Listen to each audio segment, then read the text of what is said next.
Are you doing okay? Yes. Everybody okay? Surviving the cold weather over there. Even my Florida friends are cold, It's very cold in Florida. For standards, for the Florida standards. Okay, so we're getting to the end. I can't believe it. I think we should we could be doing these more and more for so long. So many things that I didn't say. So many things I would prepare the class and then we would go and then, go to a different direction and we could have done so much. But I hope it was beneficial. That was the most important. Very, very important. So before we start, let's always start with this intention, right? Setting up an intention in our minds. Because actually, not setting up, but directing, I think is better to say. Why directing? Because actually, intention is always there. For those that would like to really, learn more and more about, the mind, intention is a mental factor. It's a present, always present mental factor. It's always there. Mm? So that means that if we don't direct it, it's going somewhere. So that is why it's important that we decide where is it going and where we want it to go. So if we actually pay attention to where it goes, normally when we start to pay a little bit of more attention, we stop being kind of like in the, as I say, the autopilot, or we just doing things as they are, and we start to actually look a little bit more inwards and try to check and say, where is, what is my intention for that? And we're going to see that the intention actually is very easy to describe, is because we are completely crazy. So we just want do crazy things. So that's why we do things. No, I'm kidding. Not because we are crazy. We are a little bit crazy, but not so crazy. The thing is that we are crazy on the how we want to achieve happiness and how we want to be free from our dissatisfaction and our suffering. That is where we are really crazy right now. Because if we look into it, the way we are trying to achieve, that bare fundamental wish for lasting, peaceful, permanent type of happiness, hmm? And the way we are trying to achieve cessation or completely elimination of our suffering and the causes of our suffering is completely not possible to deliver those two goals. So actually, the autopilot that is always there, which is actually, trying to make us happy and trying to make us not suffer, it's going towards the opposite. We want to go there and it goes there, right? So that is why intention, generating and understanding intention is so important. And that is why Buddhism is so revolutionary in some ways. And actually, that's why simply Buddhism is a path of transformation of intention. To be honest, that's what it actually is. Why? Because if we understand the intention we have right now is based on the idea that happiness comes from outside of ourselves, right? That happiness is a component, it's a ingredient, it's a feature, it's a quality of external objects, people, experiences, or even mental um, images, because I need to also talk about that. Then we really believe, that happiness is coming from there, right? So then what happens? We don't find it because nobody, nothing, no experience has this component of happiness in them. Because if they had, then we would be able to find lasting, perfect happiness. And guess what? We haven't found it yet. Otherwise, we would not be here.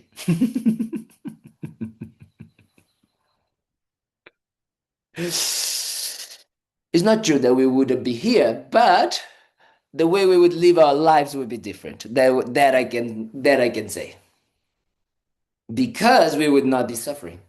We would not having those ups and downs. We would not have any source of dissatisfaction arising. And if we actually look into our lives, we have constantly that feeling of dissatisfaction coming, you know? Yes, I just had the most amazing meal and I'm okay for a while, and then dissatisfaction comes. Or I have the person, or I have the situation, or I have the experience, or I have the group, or I have the family, or I have everything. There's always something that it feels that is not there. And what is not there is that peaceful, stable, permanent happiness, sense of fulfillment. And that's what we're trying to achieve. Hmm? But we're trying to achieve by looking outside, believing that this is outside. So that is why it doesn't work. They are incompatible, right? I try to find something which is an inner mental state. Happiness in the type of happiness that we are looking for in Buddhism, it's inner, it's mental, it's peaceful, it's permanent. So, how can I have that from something that is external? It's matter, so it's not mind. It is impermanent. What was the other thing I said? There's one more missing. Peaceful. Yes? Peaceful. Peaceful and disturbing. Thank you, George. Yes? So if you think about it, in that way, yes, I have no problem with calling all of us crazy. I have no problem insulting us. Yes? Calling us crazy. No problem. Because it's reality. If we just see it, that's how it is. So, what we need to start understanding is that that is the transformation of intention that we are trying to make, right? We want to transform our intention from something that is trying to achieve, that peaceful, internal, mental, permanent type of happiness from this way that we are trying to do it now, right? Which is external, which is disturbing, which is impermanent, which is, coming from outside. So that is what we're trying to transform. But for doing that, we're going to need two main things. Okay?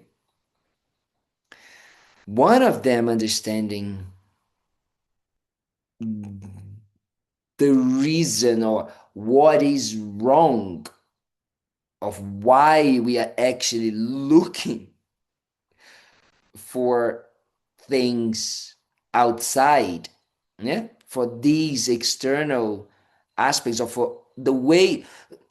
Let me rephrase that. What we really need is, one of the things that we're going to need is understanding the why we are doing it in the way we are doing it. Hmm? Because otherwise, if we don't understand why, what happens is that we cannot find a way to undo it. Hmm? So the why we are doing it, we're going to go into layers. Yes? So the first layer that we have, the why we do it, is because of habit. Don't overcomplicate it. It's not because mom and daddy. It's not because of society. It's not because of the president or the king or queen. It's not because of that. It's just because of habit, habitual tendencies. Yes? But where they come from, these habitual tendencies? Well, we have habitual tendencies that normally comes from disturbing negative emotions, right? Like anger, attachment, jealousy. And why these negative emotions arise? Because we have a very strong sense of self. So we are very attached to me, myself, and I. So because we don't investigate how this self exists, we just tag along and we just kind of like go with the flow of the method that this sense of self has created to achieve that happiness, that long lasting, peaceful happiness, which is being selfish, prioritizing its happiness on top of everything and everyone. So, this is the main method we use, right? Guess what? Doesn't work. Not only doesn't work, but creates a lot of issues for ourselves, right? Then we start to create more and more problems and more, and we complicate our lives. And we just go into this. I use a word that I don't know if it's a good word, but I say we go into this, we create all of these shenanigans about our lives. Is that a good word? I like this word. I don't know, but I like it. So that's how we do it. But then we need to start investigating that sense of self and really seeing if the way it appears to us, it is the way it exists, right?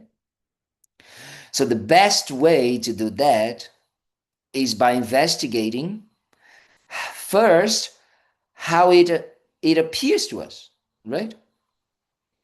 Because right now, what is almost you're trying to say, what do you mean how it appears to us? Me is just me. I'm like, I am me. What are you talking about? Well, we want to try to understand what is this me and this I and this self that we are so fond of, that we are so attached to, that we preserve and that we take care and that we prioritize so much. So the way it normally appears to us, it's almost like an entity, a separate thing, right? Something that is just within ourselves, that is the controller of it all. Hmm? That sense of like things happen to me and I am experiencing them. There is something or someone experiencing them. Do you recognize what I'm talking about? That is normally what we feel it is. So, and has been always there in our lives. Every experience since we are, young here, it's always there. There's always that fixed experiential. I don't know if exists this word. Yes. The controller. Yes. The one that is experiencing everything. You know? Guess what? Buddhism is going to say that actually this fixed, permanent controller entity doesn't exist in this way. So then you're going to say, okay, prove me. Yes. So Buddhism is going to have to start thinking and say, well, how can something that is all the time changing be fixed, be permanent. Because if you look into your body is changing all the time. Thankfully, it's go very slowly. Because can you think about it? You wake up and then you look like Bob once out of a sudden, you know? You're like, wow, you know, life went like this. We become old like that, you know, very fast. So thankfully, it goes very slowly, you know, but is momentarily changing. So it's changing moment by moment. It doesn't, is not fixed, it's not permanent, and it is changing. It's very easy to see the body changing, right? It's amazing how we can see the change of the body. Even if it like on a daily basis, we don't see the difference between today and tomorrow. Actually, the only day that we see that is when we get sick. And when we say, but yesterday I was not feeling like that, right? Yeah, but today's a new day and it's changing. So you are sick now, right? So, or maybe when you get better and then you say, oh, wow, yesterday I was so bad and now I can already do these things. Oh, wow. Yeah. So you're seeing the changing of the body. So that is easy to see that that component of our lives, of this me, of this self, which is this body that we are so attached and careful and, you know, pampering and all of these creams and stuff that we do to pamper it, is changing moment by moment. So there's no such thing as permanence in the body, right? So then it comes the issue. Okay, that makes sense. I can understand a little bit. But the mind, right? The mind, we have an idea that there is a kind of like permanent idea, always, which is the self, the sense of I. But if we actually look into it, guess what? That is also changing.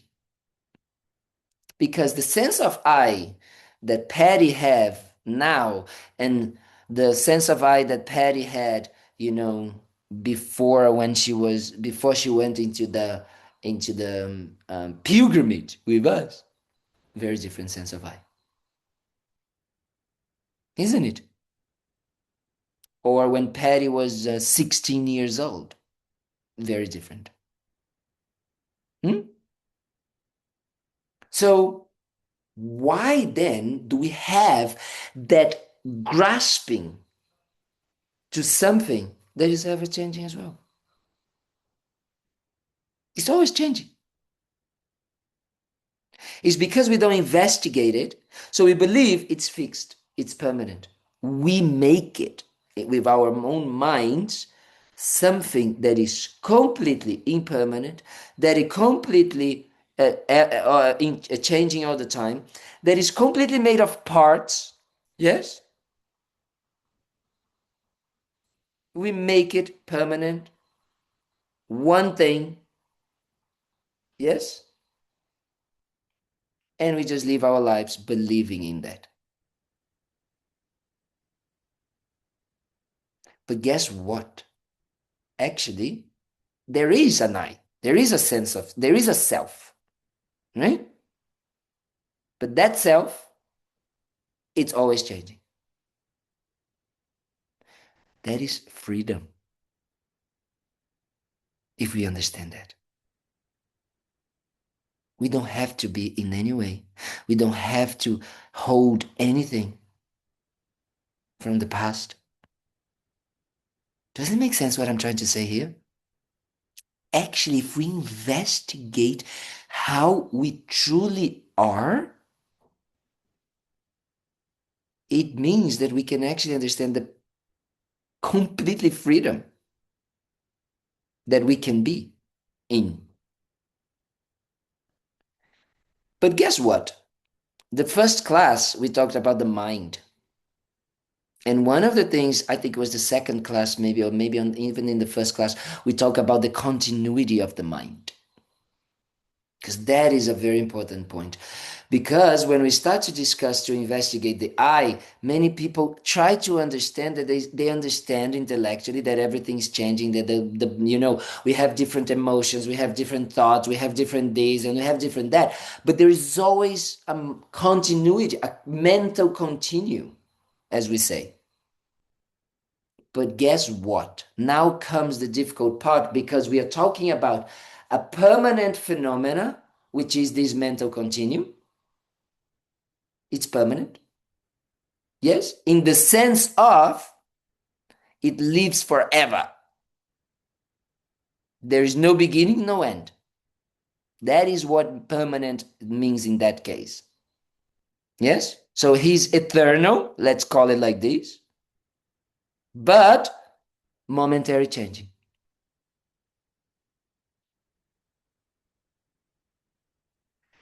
This is so important for us to try to understand. It's almost saying that there is a basis, there is a thread, but like a mala. I don't have my mala, isn't my, there's a thread, but that thread is just a space, let's say like this, where momentary change happens. Yes? So there's nothing fixed. So the problem is that the momentary change appears as permanent. Yes? Appears as fixed. So then we bring that to the next moment, and to the next moment, and to the next moment, and then we live like this. Are we communicating? Is it making sense what I'm trying to talk?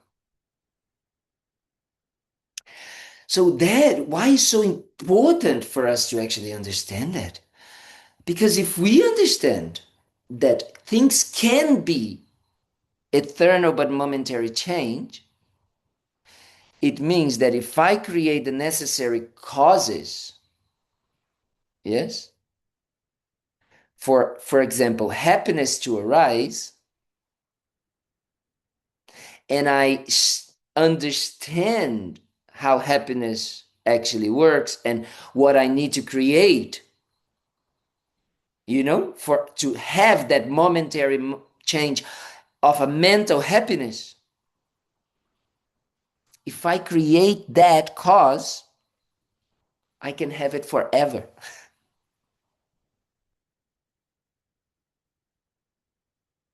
That is why it's possible to achieve what we want, which is permanent, lasting, peaceful happiness. Does it make sense what I just said? We need to understand that it's possible, because if we don't understand what is possible, we're never going to really put our minds into developing it, really. Because you just say like, oh yes, it would be wonderful to be happy forever, right? But then you don't understand why and how it is possible.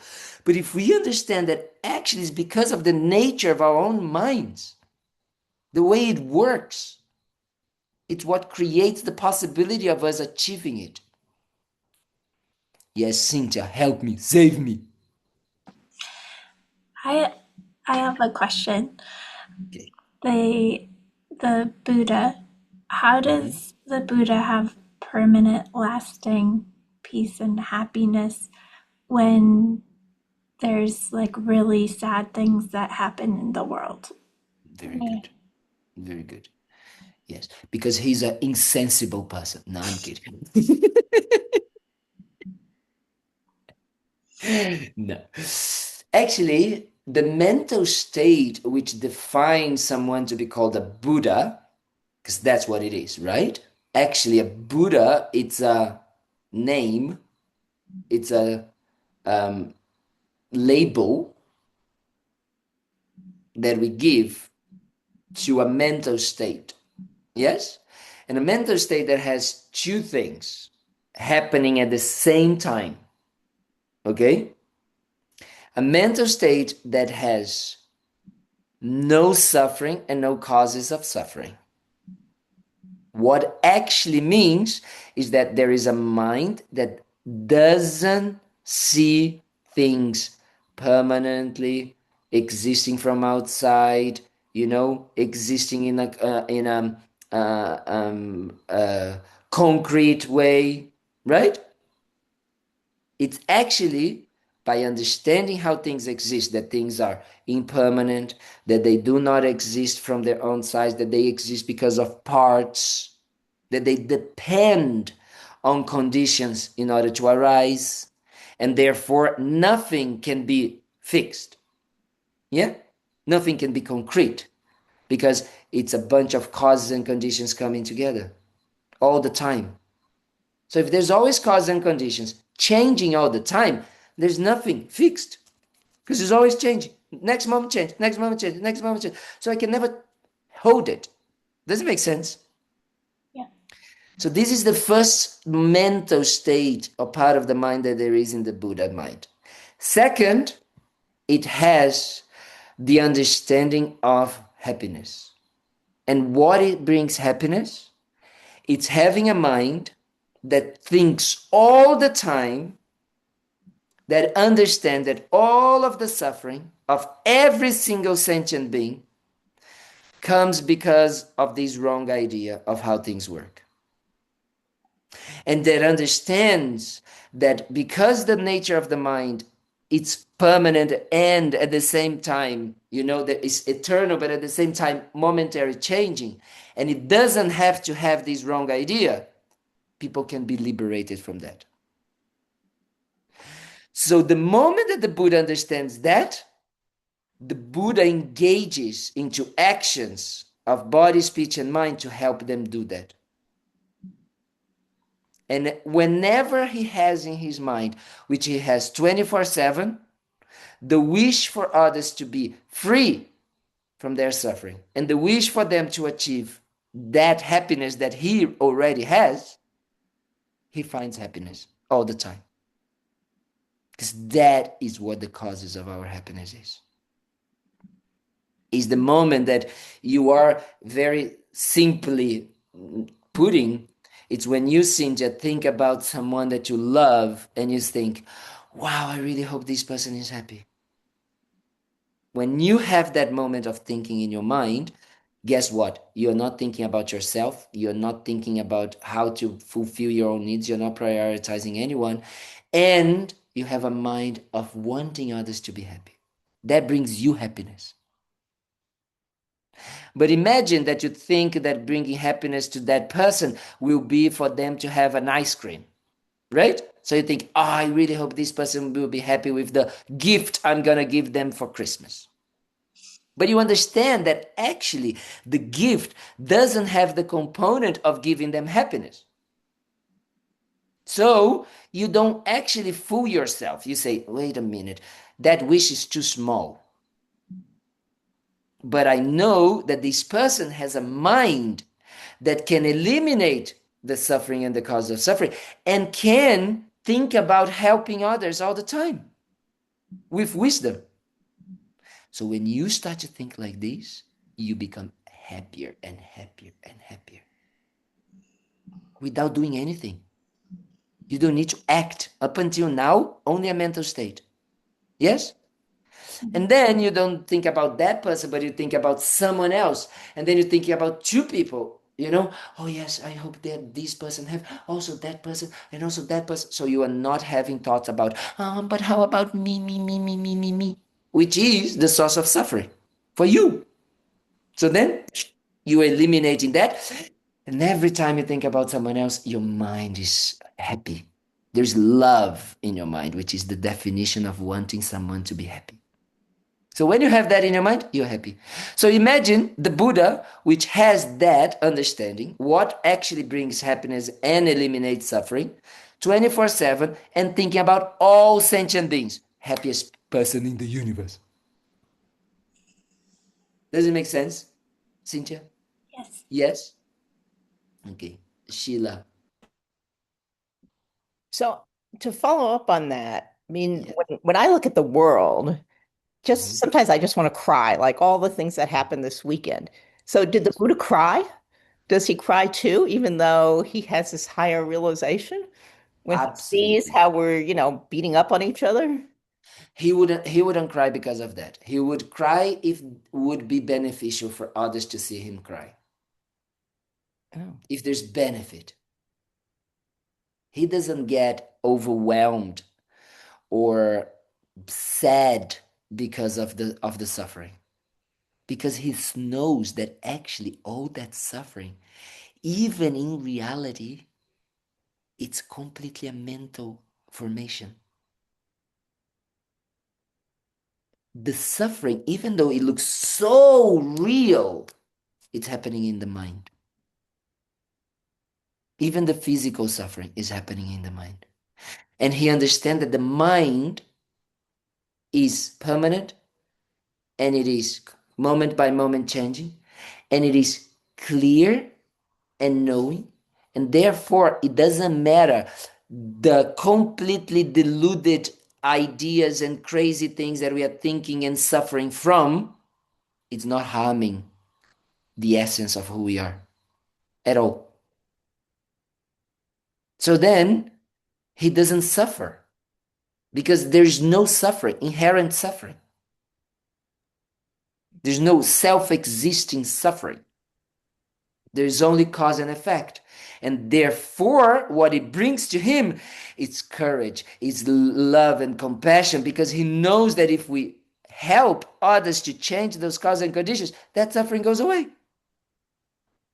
So he becomes very enthusiastic about it, actually, because he see that there is the potential. Everybody has the potential to eliminate the suffering.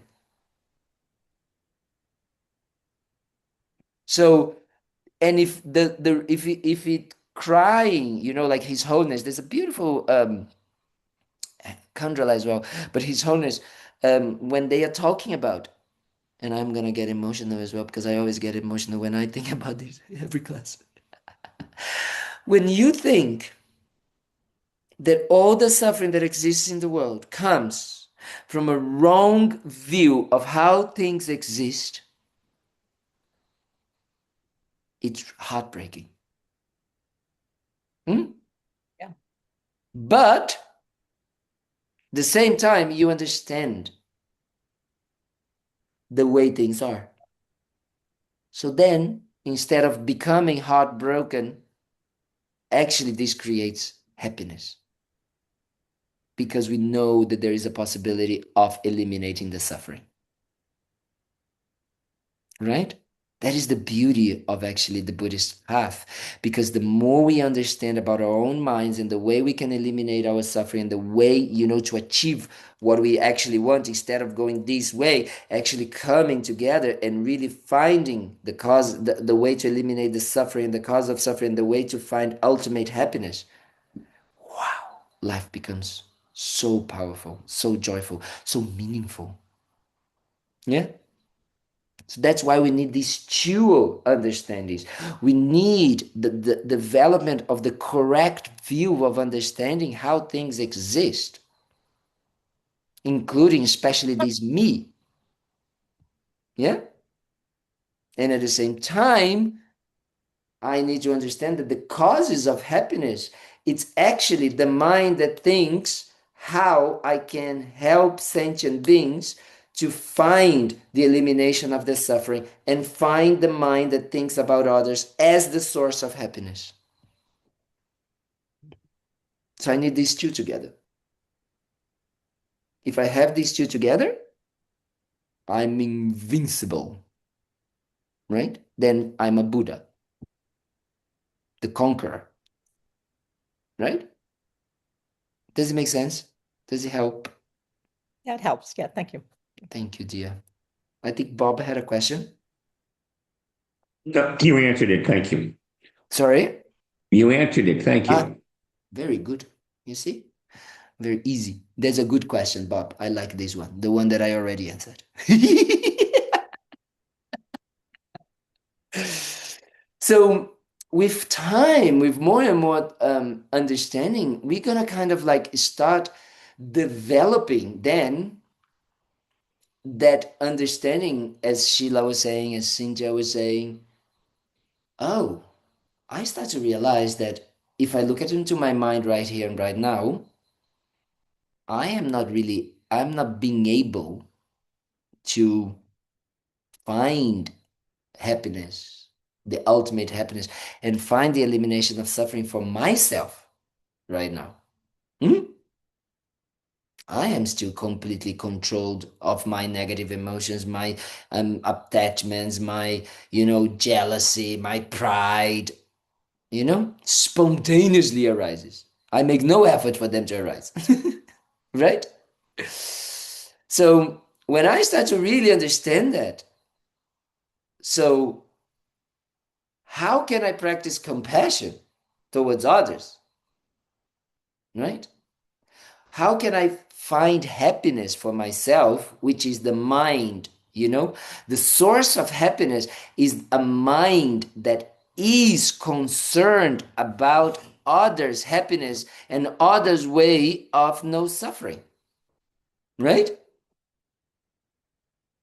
So, how can I have that mind when I am still here, thinking about me, myself, and I? So, I start to develop that strong wish in myself. If I am able to achieve a mental state when I don't have suffering, and I can achieve a mental state where I am completely ultimate happy, I can help others. I'm more fit to help others. Yes? Because I will have done myself. I have walked the path myself. Does it make sense what I'm saying? That wish is what we call bodhicitta. The wish to achieve the most perfect mental state that can help me achieve my own goals and the goals of others. That is the mind of enlightenment, the wish to become a Buddha. As I said, just to have a mental state, not to become a green or blue or red person. It's not about that, right? Because normally we see the images, and the tankas, and then we say, oh, I want to, have like this. No, it's not to become like this. It's to have a mental state. A mental state that is free from suffering. So how do we achieve that? How do we achieve the freedom from suffering? By understanding the cause of suffering. What is the cause of suffering? The wrong idea about how us and other things function. We believe that they can function as permanent, fixed, self-existing things. Yeah? We just talked about the I, the me, myself. The way we think like this, we think everything else is like that. So if I think like this, then it creates a wrong idea of a disconnection between the way things function and the way I perceive it. Yes? So it's a misperception of reality. That is the cause of the suffering, and the cause of my suffering and every single sentient being suffering. Is this disconnection, this wrong idea between how things function and how they appear to me to function. Because they appear to me, my own body appear to me as fixed, as permanent. My mind, the same. My cat as well. My dog, my coffee, my burrito, my everything. Even my teacher, even my practice, even my, my tanka, my, my prayers, everything appears to me like this. As if they would have certain qualities and self-existence more than, as I was saying to Cynthia, things are ever changing. If things are ever changing, how can we grasp to something permanently. Because the next moment is something else. The next moment is something else. How can something be permanent when they are momentary changing? Does it make sense what I'm saying? But that's how it appears to us. That's how we live our lives. That's how we react to things as if they were. And then it makes sense that if I see things in this way, and I believe not only they are kind of like fixed permanently, inherent, they also have qualities, right? As like happiness or deliciousness or kindness or beauty or all of that in them. Yes, I believe that they are components of the objects, of the people, of the circumstances. So it makes sense that I grasp to them and I want them for us. Of course, if chocolate it has a component, an ingredient of happiness, it makes sense that I want to have it with me all the time. So yes, we are crazy, but we're not stupid. Why? Because we want to be happy. So if happiness is a component of the chocolate, it makes sense that I'm attached and I want to prioritize the chocolate as my source of happiness. Right? But when I start to understand that, wait a minute, deliciousness is not a component of the chocolate. So where is coming from this deliciousness? Where is it coming from? My mind. I'm creating deliciousness in my own mind. What do you mean I'm creating deliciousness? Well, if deliciousness was a component of chocolate, mainly three things would need to happen. We talked about that, yeah, I think last week, but mainly three things would need to happen. The more chocolate I eat, the happier I become. Every time I eat chocolate, I would need to be happy. And every single person and animal in the universe that would eat chocolate would need to be happy. Guess what? None of these three things are true. Nothing. They are not. So, if they are not true, it's because it's coming from our minds. We are the one imputing. Yes? Deliciousness, happiness, satisfaction in the chocolate. Does it make sense what I'm saying? Yes? Why are we doing that?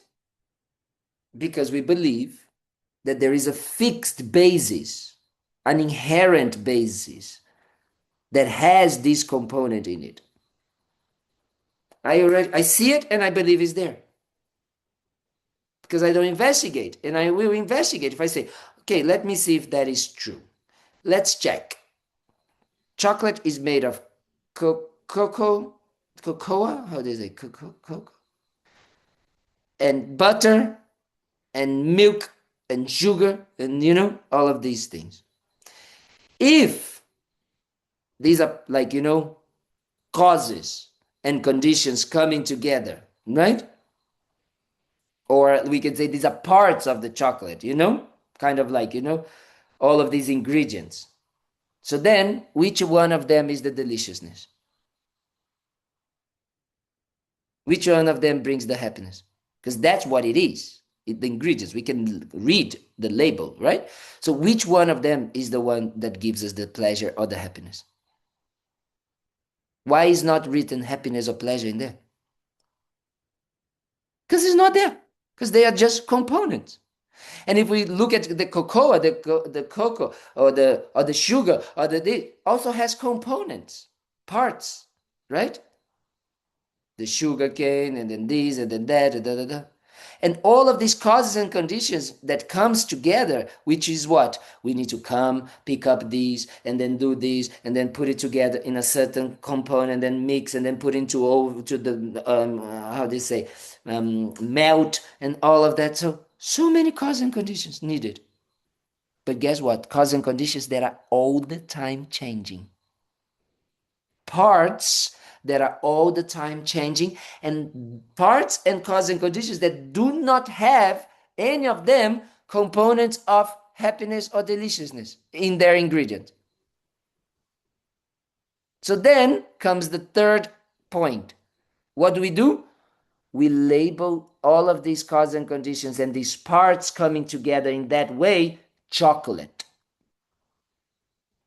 Because I need to give a name for that group of things coming together. Guess what? It's just a mere name that we decided to call chocolate. The French call chocolat. You know?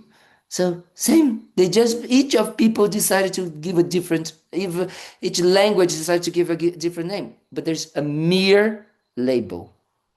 Why is it a mere? Mere label means stop there, please. Stop it as a name, as a label. Don't go crazy.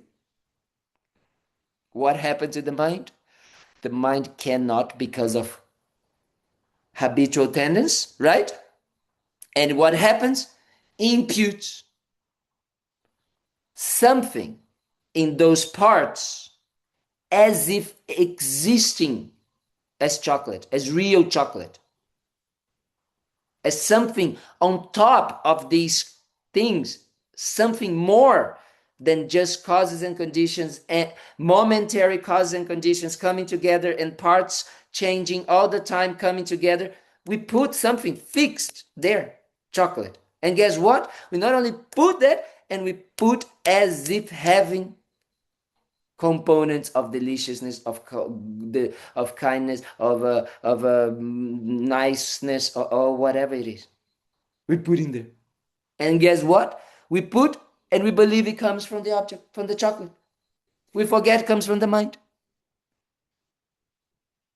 So we don't realize that we are the ones creating, imputing something that is not there, that we cannot take it out, with our hands, or take it out of anything, we forget that we input, we believe it, and then we say, wow, the chocolate has deliciousness and happiness in its ingredient. I need it for me.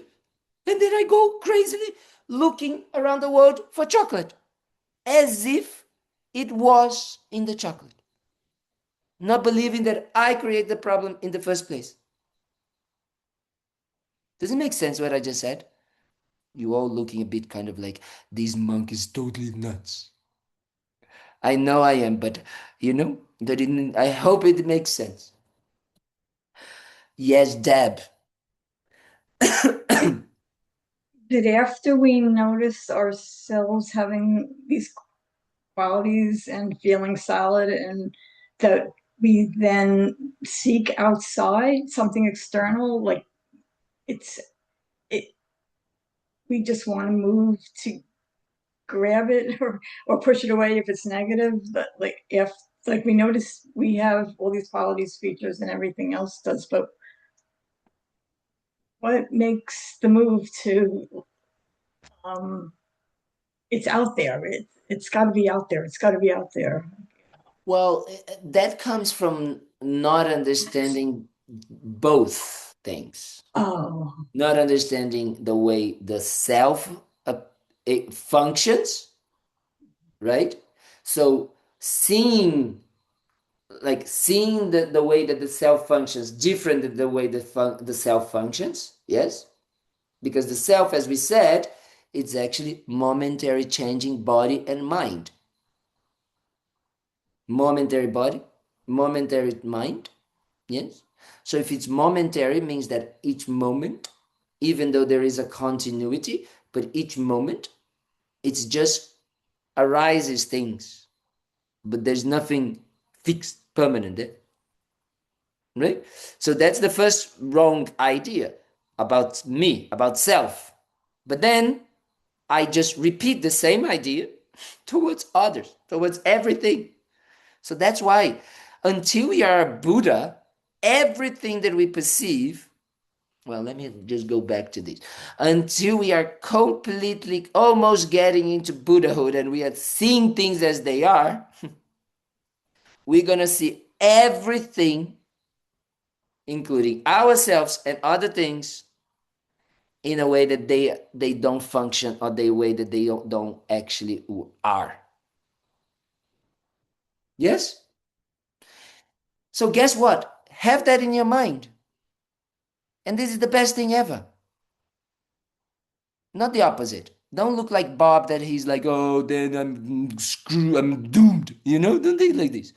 Actually, it's like, yes, if I know that everything I'm perceiving right now, it is coming from my mind being completely wrong in understanding how things are and how they arise, how they function, and how they appear to me.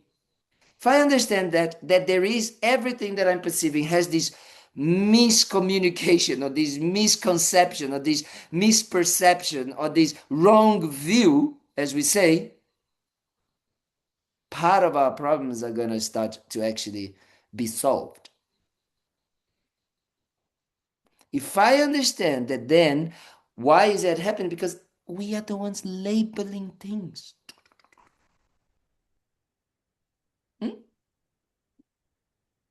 It's coming from us. It's coming from our label. As long as we understand that, wow, wow, wow, wow, wow, wow, best thing.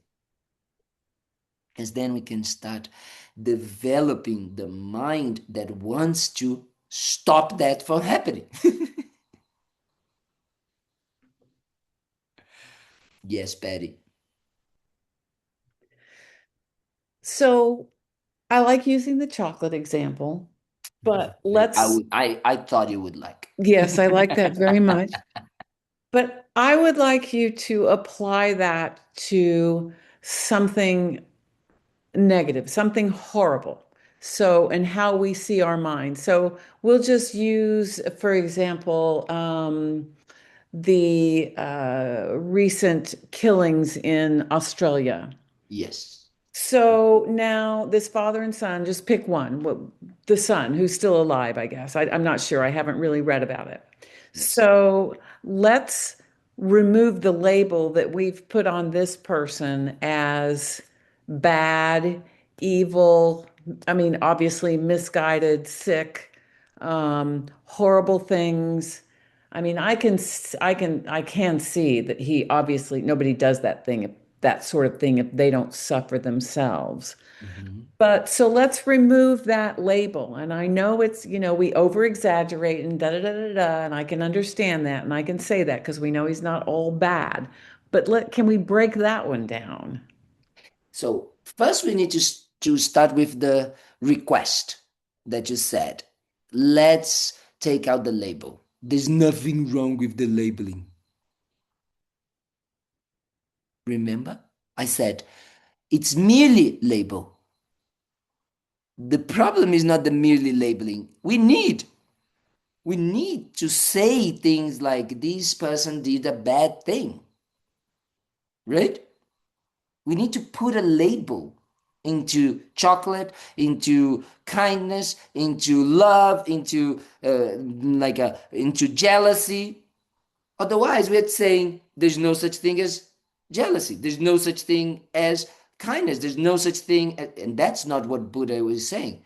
Now we are negating too much, right? There's nothing wrong with the merely label. What is making us suffer is believing that that person is inherently bad, and that badness is a component of that person, and that I have nothing to do with that, the way that person is appearing to me. The appearance of inherent bad, who is creating is me, in my mind. Why? Because how does it work in reality? Causes and conditions coming together and changing all the time. So that person, because of causes and conditions, did something, and because of that, confused mind, negative mental states, karma, all of that coming together, then that happened, shoot someone, and did that. That's what happened. Just that. Nothing else. Then merely label a bad thing because it's bad in relation with taking lives of others. Yes, it is bad. Relatively bad or momentarily bad, you know? But that doesn't make him inherently existing bad. That is the problem. Because then reaction, then believing, then crucifying, all the extremes. Because we are being extreme in our view. Does it help? Yes? Yes, thank you. So is the merely label is needed, right?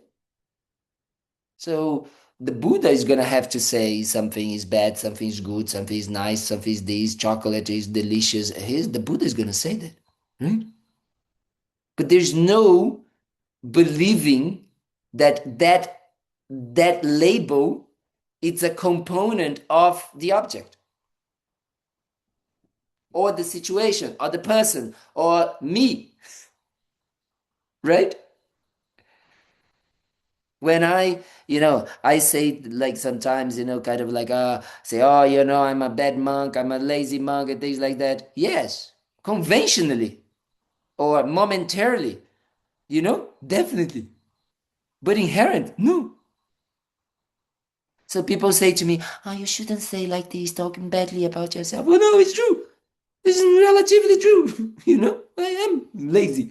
I am bad, but doesn't alter my relationship or my view of myself, right? Because there's nothing there. Where is it? Where's Kalden? Which is this Kalden that is like this? Now gone. Now not like this. You understand? At that moment, because of the relationship, because of the circumstances, the label that needs to be used is that. That's it. It's just a label. Does it make sense what I'm saying? But no inherent. No fixed, no permanent, no there, self-existing in the person. Or even in here. Where is it? There's a body, mind changing all the time.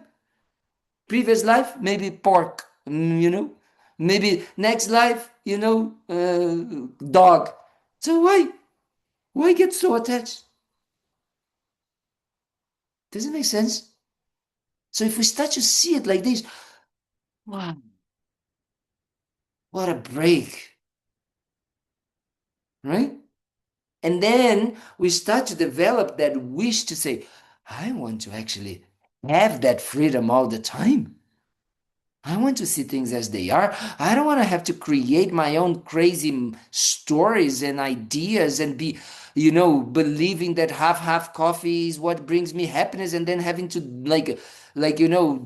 go around the world to have the perfect half coffee. Do you understand? So then I want to become a Buddha. I really want. Not because I have to. Stop this idea. It doesn't matter. Because you want to. You need to want to become a Buddha because of your own mind, because of understanding the potential of your own mind to be free from this wrong idea, because things is just as they are. And you can just be merely labeling things and stopping there. And then being free from grasping attachment and all of these things. Wow, wow, wow, wow, wow, wow, wow, wow. That's what the Buddhist path is about. And that is why it's so special, right? That we understand the potential of the intention of wanting to become a Buddha, the bodhicitta mind. If we actually desire more and more and more and more and more, guess what? Eventually, you become a Buddha. Rinpoche used to say, even if someone doesn't kind of doesn't think that they will become a Buddha, but if they create the necessary causes and conditions, they become a Buddha. It's just cause and effect. Right? And what are the cause? First cause, main cause, wanting to become a Buddha. Right? This makes sense what I'm saying. So the bodhicitta mind, most powerful, special, greatest, supreme mind. Because the mind that wishes to become a Buddha is the entrance for us to then develop ourselves and become a Buddha. And then do everything that we talked about in the previous classes. Understanding karma, understanding, the attachment, anger, understanding all of these, and really putting all of these things that we talked about in the previous class into practice. Because I understand that these will create the conditions for me to become a Buddha. By eliminating my negative emotions, eliminating my negative karma, eliminating my wrong views, and improving, developing my love, my compassion, my kindness. Right? So if I understand that these two mental states, one of developing, increasing, and one of eliminating, letting go, these are the two mental states that I have in order to become a Buddha. Guess what? If I want, then I'm going to put them into practice.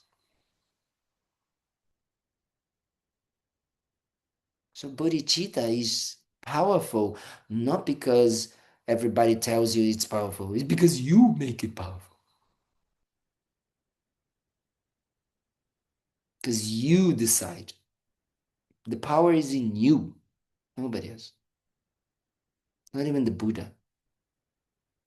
The Buddha is powerless in actually, giving you enlightenment. He can't. What he can do? Develop his wisdom, develop his skillful means, and do whatever is needed to help us realize that. Really, really realize that. And then once we realize that we can, because our minds have the potential, and not only we can, but why do we want? Is because it brings us what we want, which is happiness, long-lasting, peaceful, eternal happiness. Right? Why? Because the mind has the potential to do that, to achieve that. And the mind has the potential to be free from all the suffering, because the wrong view is just a view, a perception of the mind. There's nothing wrong with the fixing the world. We don't need to fix the world. Forget about it. This will be impossible. If the goal would be to really fix the world, kind of like, forget about it. But if we can, understand that it is the mind that really letting go, eliminating the wrong view about how things function and how they arise, and letting go, to kind of like completely eliminate that. If you eliminate that from your mind, then wow, you're free from it.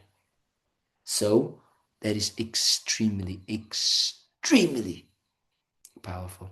So if we understand that we have the potential of uniting these two minds, that is bodhicitta mind. And then we want to really develop more and more and more and more. Then our entire lives, it doesn't matter what we are, what we are doing, what we do as a job, what we do as family, what we are, where we live, what we do, everything can become the causes of our own enlightenment. If we bring these two mental states together, of the cause, eliminating the causes of the wrong views, the self-cherishing, the self-grasping, the negative emotions, the negative karma, the layers, the different layers of what we want, and improving, developing bodhicitta, compassion, love, kindness, because there is the potential for that. If we understand this, no problem. Then tomorrow, Rinpoche once, we were talking, Rinpoche had Skype and sometimes we used to write on Skype. And then Rinpoche, Lamazo Rinpoche said, I said, how is Rinpoche, because Rinpoche had a surgery, and I said, how is Rinpoche doing? He said, oh, doctors, people, everybody's so kind, blah, blah, blah, blah. And then he said, but I'm feeling so light or something like this that maybe from here to the toilet, enlightenment can come. Like this. Because that's it. It can happen. Enlightenment is not a place. It's not that we need to go and sit down and kind of like, only when we go to the mountain and then we're going to do it. If that is something that is going to help your mind to eliminate self-grasping, the wrong view, the self-cherishing, the wrong method, the negative emotions, the negative karma, and this is going to help your mind to become kind and love and towards all sentient beings. If you understand, if that is going to happen, then great, go do it, create the conditions and do it. But if you're going to be in your own job, helping, having a relationship, a family, and these will help you more, then do it. It's up to you. That is the Buddhist path. It's the inner path. There's no external path, Buddhist path. There's no external, correct, perfect, inherent Buddhist path. That is your inner path. Does it make sense what I'm saying? That's why people sometimes think that I'm crazy, because I use different ways of saying the same thing. Right? But that is important that we understand that not even the Buddha in front of you, right? Even the Buddha, the time of the Buddha, 2,600 years ago, people wanted to kill him. People thinking he was a charlatan, we say? Yeah. Why? There's no inherent Buddha. Who labels a person like Buddha? You. It's a merely label Buddha.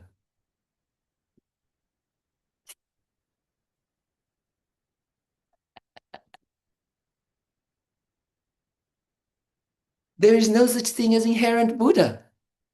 If there was, everybody would have to see the Buddha. Everybody would benefit from the Buddha. It doesn't happen like this.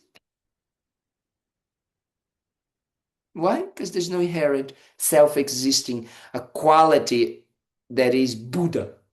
It's a merely label based on that function of the mind.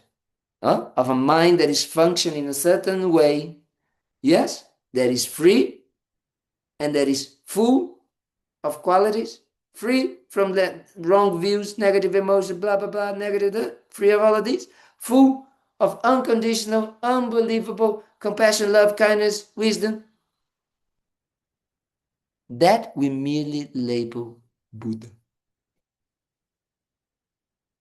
I like to destroy, the end, kind of like the attachment to the Buddha and the Buddha's path and the guru, the teacher, because the teacher is going to save me.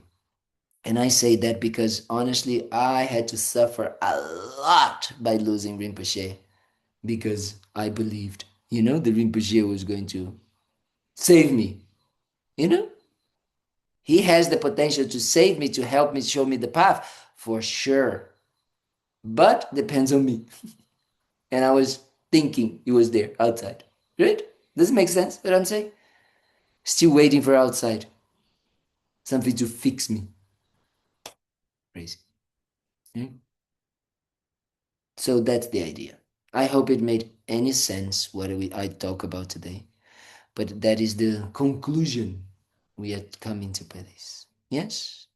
That the Buddhist path is actually an inner path. Yeah?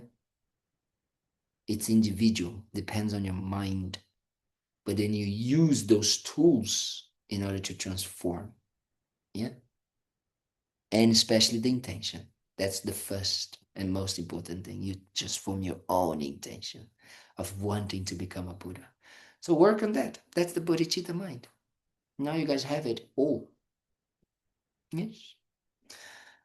Okay. Any questions, any doubts, any commentaries?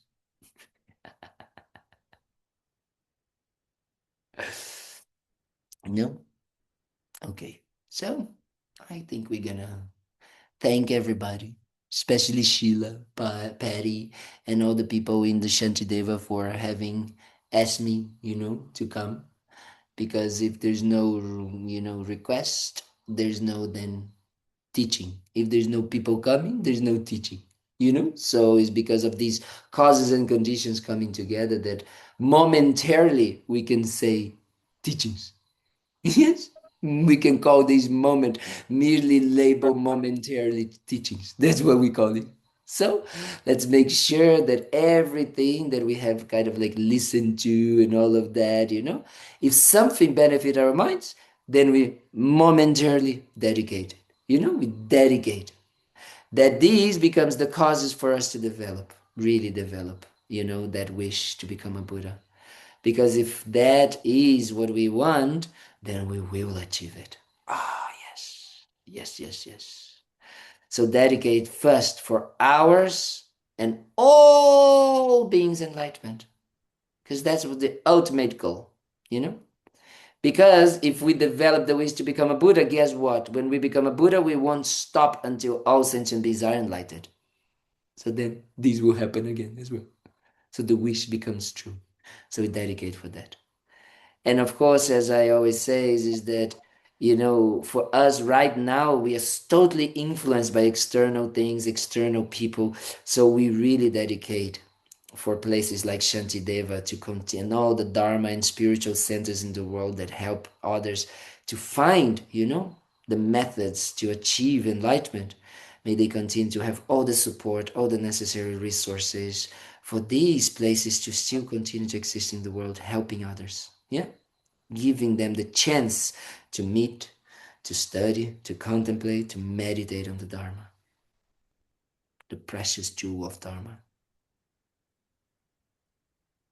And of course, we would not be here because, we need someone to teach and explain the Dharma, expose the Dharma to us. So if it was not our perfect teachers, and especially His Holiness the Dalai Lama, with his perfect example, showing the entire world that Dharma it is the true path, by even losing his country, by saying nobody's gonna kill a Chinese person, nobody's gonna kill anyone in order to save the country. Wow, wow, wow, wow, wow. So we really dedicate for His Holiness long and healthy life, continuously guiding us and all sentient beings to happiness, ultimate happiness, and freedom from suffering. And we here, we have a strong connection with His Holiness, but we have a strong connection with Lama Zopa Rinpoche, because of being in a center that was founded with the intention to fulfill Rinpoche's advice, Lama Yeshe's and Rinpoche's advice. So we dedicate for Rinpoche, who has already, who is already reborn, is already in this earth as a human being. So for Rinpoche to please have all the conditions, external and inner conditions, for Rinpoche to manifest in the most beneficial way for us and all sentient beings, achieve enlightenment very quickly. That's what we need to dedicate. And of course, as Cynthia said, and Patty, there is a lot of suffering happening in the world because of the lack of understanding the causes of suffering and the causes for ultimate happiness. So we dedicate for all of this confusion, all of this suffering, all of these, kind of like negative emotions and negative karma that comes from this wrong view of not understanding how things function, to be completely eliminated. So all the suffering, that comes from this, that manifests like in wars, conflicts, in shootings, in famine, in illness, sickness, in disputes, in ecological problems, everything, greedy mind, all of it manifests because of this wrong view. So we really, really, really, and the way to eliminate this is by really developing our own minds. Okay? That's what we're gonna do. So I hope that something that we did today And the last weeks, can't remember how many weeks, 7, 8 weeks, maybe we did 7 weeks, 6, 7 weeks. It was beneficial. Okay, so thank you very much. Good night. Thank you.